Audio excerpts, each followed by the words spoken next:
శ్రీ మహాగణాధిపతయే నమః.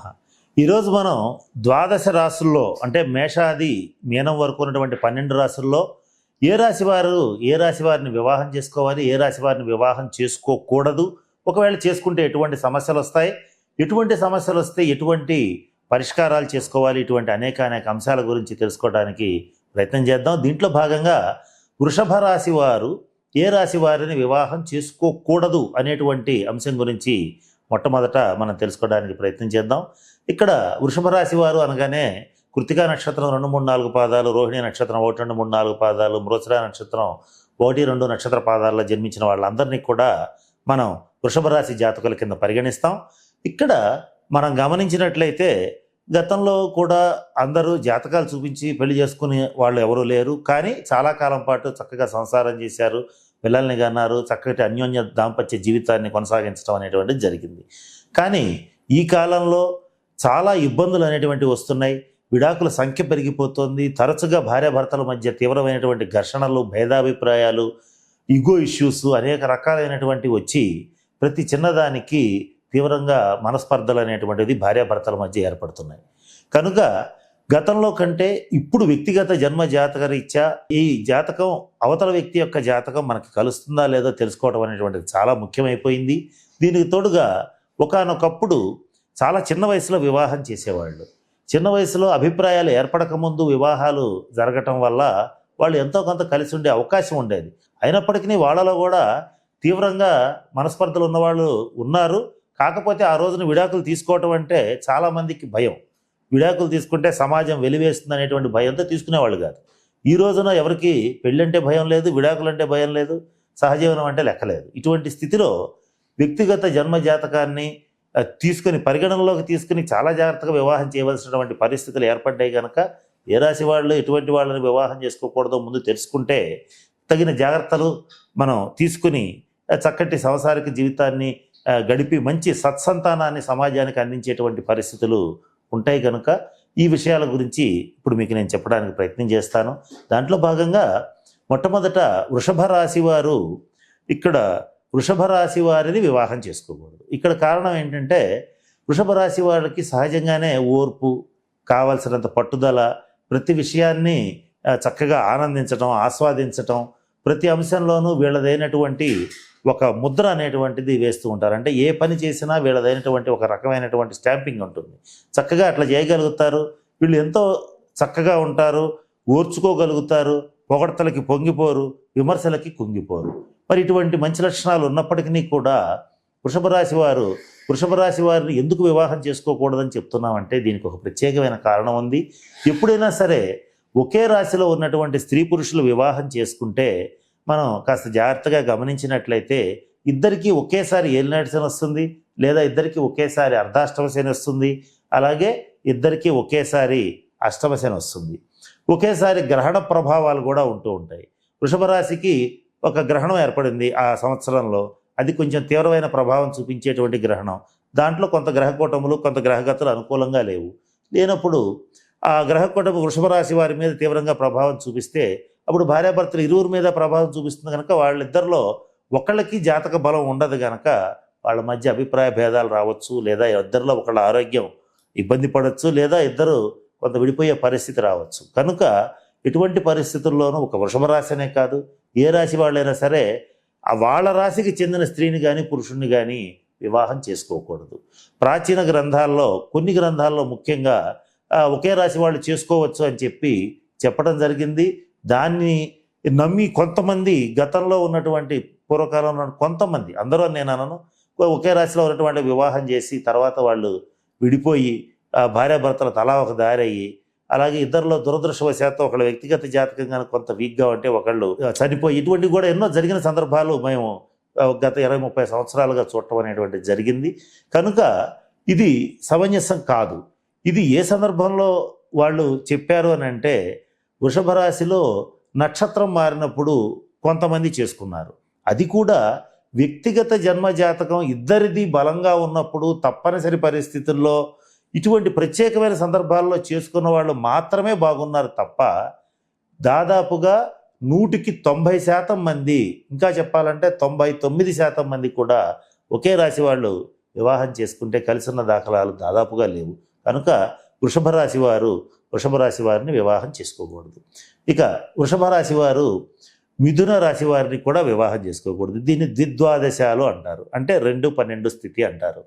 అయితే దీంట్లో ఒక చిన్న సవరణ అనేటువంటిది మన పెద్దవాళ్ళు పరాశర స్మృతిలో ఇవ్వటం జరిగింది. దీంట్లో ఏం చేశారంటే మిథున రాశి స్త్రీని వృషభ రాశి పురుషుడు వివాహం చేసుకోవచ్చు. మిథున రాశి పురుషుడిని పొరపాటును కూడా వృషభ రాశి స్త్రీ వివాహం చేసుకోకూడదు. ఒక్కవేళ చేసుకుంటే ఏం జరుగుతుంది? ఖచ్చితంగా ఇక్కడ మిథున రాశి వాళ్ళకి ప్రతి విషయంలోనూ ఖచ్చితత్వం ఉంటుంది. అలాగే ఎంత సరదాగా ఉంటారో అంత సీరియస్గా ఉంటారు. ఎంత మిథున రాశి వాళ్ళు ఎంత మంచివాళ్ళో అంత క్యాలిక్యులేటివ్గా ఉంటారు. అలాగే ప్రతి విషయాన్ని చాలా తీవ్రంగా ఒక్కొక్క సందర్భంలో తీసుకునేటువంటి పరిస్థితి ఉంటుంది.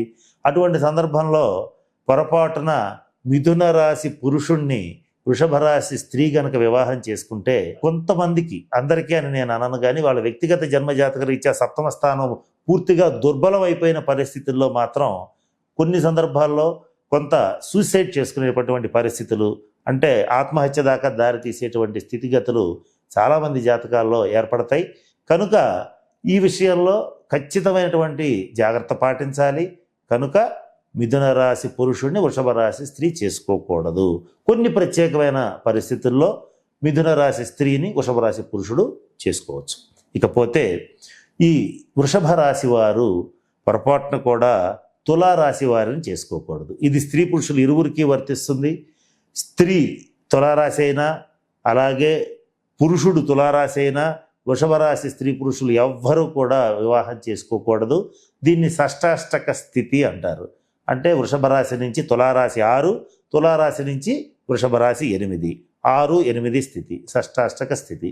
ఈ స్థితిలో వివాహం చేసుకుంటే ఏం జరుగుతుంది? చేసుకుంటే ఒకవేళ పొరపాటున గతంలో ఎవరికన్నా వివాహం అయ్యంటే వాళ్ళు కూడా గమనించుకోవచ్చు. ఏం జరుగుతుందంటే ఖచ్చితమైనటువంటి భేదాభిప్రాయాలు వస్తాయి. వీళ్ళలో పురుషుడికి వ్యసనాలు ఎక్కువగా ఉంటాయి. స్త్రీ వ్యసనం కానీ, అలాగే ఎక్కువగా మద్యపానం చేయటం, జూదం ఆడటం, సిగరెట్ స్మోకింగ్, ఇట్లాంటివి రకరకాలైనటువంటి వ్యసనాల బారిన పడటం జరగచ్చు. అలాగే కొంతమందికి తీవ్రమైనటువంటి అనారోగ్యం చాలా ఎర్లీగా రావచ్చు. అంటే 70 ఏళ్లకో 65 ఏళ్లకో అనారోగ్యం పాలు కావటం వేరు, 35-40 సంవత్సరాలకే తీవ్రమైనటువంటి అనారోగ్యాలు పాలవటం, యాక్సిడెంట్స్ అవ్వటం, అలాగే సర్జరీస్ జరగటం, అంటే ఎక్కువగా ఒకటికి మించి శస్త్రచికిత్సలు అలా జరగటం, దెబ్బలు తగలటం, ఇటువంటి అనేక దుష్పరిణామాలు ఏర్పడతాయి. ఈ కాంబినేషన్లో మాత్రం పొరపాటున కూడా వివాహం చేసుకోకూడదు. చేసుకుంటే వాళ్ళకి వచ్చినన్ని సమస్యలు దాదాపుగా ఎవరికి రావని చెప్పవచ్చు. దీనికి మాత్రం చాలా తీవ్రమైనటువంటి ప్రత్యేకమైన పరిహార క్రియల్ని పాటిస్తూ కొన్ని సూచనలు ఇవ్వడం జరుగుతుంది. వాటిని కూడా పాటిస్తూ చేస్తే కొంతమేర గతంలో ఎవరన్నా చేసుకుని ఉంటే వాళ్ళని సరిచేయడానికి అవకాశం అనేటివి ఉంటుంది. అయితే ఇప్పటివరకు చేసుకునే వాళ్ళు ఎవరన్నా ఉంటే వీలైనంత వరకు పొరపాటున కూడా ఈ వృషభ రాశి తులారాశి వారిని పొరపాటును కూడా చేసుకోవద్దు. ప్రాచీన కాలంలో కొంతమంది చెప్పినటువంటి అంశం ఏంటంటే, కొంతమంది ప్రస్తుతం కూడా చెప్తున్నారు, ఇదైతే చాలా తప్పు, ఇది జరగడం లేదు. చాలామందిని ఎవరినాళ్ళు వ్యక్తిగతంగా చెక్ చేసుకోవచ్చు. ఎక్కడో 1-2 సందర్భాలు వేరుగా ఉంటాయి. కానీ ఎక్కువగా ఏం చెప్తున్నారంటే వృషభ రాశి శుక్రుడికి సంబంధించిందే, అలాగే తులారాశి శుక్రుడికి సంబంధించిందే కనుక చేసుకోవచ్చు అని చెప్తున్నారు. ఇవి శుభ షష్టాష్టకాలని కూడా చెప్తున్నారు. ఇది పూర్తిగా తప్పు. పొరపాటును కూడా అలా చేసుకోవద్దు. చేసుకుంటే ఖచ్చితమైనటువంటి ఇబ్బందులు ఏర్పడతాయి. ఎక్కడో 100 జంటల్లో ఒక జంట బాగుండొచ్చు. అది వాళ్ళు కూడా ఎందుకు బాగుంటారంటే వాళ్ళ వ్యక్తిగత జాతకం కానీ, వాళ్ళ యొక్క జన్మ లగ్నం కానీ, వాళ్ళ యొక్క సప్తమ స్థానం కానీ ఉచ్చ స్థితిలో ఉన్నటువంటి వాళ్ళు, ఉచ్చగ్రహ దశాంతర దశలు జరిగేటువంటి వాళ్ళు బాగుంటారు. మిగతా వాళ్ళు డెఫినెట్గా దెబ్బతింటారు. కనుక ఈ పరిస్థితుల్లో పొరపాటును కూడా చేసుకోకూడదు. ఇక తర్వాత ఎవరిని చేసుకోకూడదు అనేటువంటి అంశాన్ని పరిశీలిస్తే వృషభ రాశి వారు ధనురాశి వారిని చేసుకోకూడదు. ధనురాశి వారు సహజంగానే చాలా క్యాలిక్యులేటివ్గా ఉంటారు.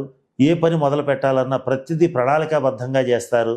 ప్రతి విషయంలోనూ ఎంతో కొంత సీరియస్గా తీసుకుంటారు. వాళ్ళు చేసే వృత్తి కానీ, వ్యాపారం కానీ, వ్యవహారం కానీ ప్రతి దాన్ని చాలా సీరియస్గా తీసుకుని చేసేటువంటి పనికి, చెప్పేటువంటి మాటకి కట్టుబడి ఉంటారు. తమ్ముడు తనవాడైనా సరే ధర్మం చెప్పాలనేటువంటి ఆలోచనతో ఉంటారు.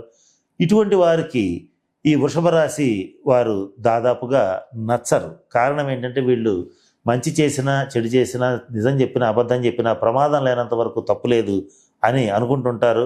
అబద్ధోవా సుబద్ధోవా కుంతిపుత్ర వినాయక అన్నట్టు వీళ్ళు ఏది పెడితే అది ఈ అబద్ధమో నిజమో తర్వాత విషయం, ఇది ప్రస్తుతం పక్కన పెట్టేసేయండి, మనం ప్రశాంతంగా ఉండాలి, సంతోషంగా ఉండాలి, మన జీవితంలో ముందుకెళ్ళాలి, మిగతా అన్ని విషయాలు లైట్గా తీసుకోవాలి, చక్కగా లగ్జరీస్గా ఉండాలి, ఇటువంటి ఆలోచనలతో ఉంటారు. ఇక్కడ ధనురాశి వాళ్ళు అట్లా కాదు, చాలా సిస్టమేటిక్గా ఉండాలి, ఖర్చు కూడా సిస్టమేటిక్గా పెట్టాలి, ఇట్లా వ్యతిరేకమైనటువంటి పరిస్థితులు ఉంటాయి వీళ్ళ మధ్య. ఇది కూడా షష్టాష్టకాలే. అంటే వృషభం నుంచి ధనుసుకి 8, ధనుసు నుంచి వృషభానికి 6. ఇటువంటి పరిస్థితుల్లో ఎక్కువగా ఆర్థిక ఇబ్బందులు అనేటువంటివి ఏర్పడతాయి.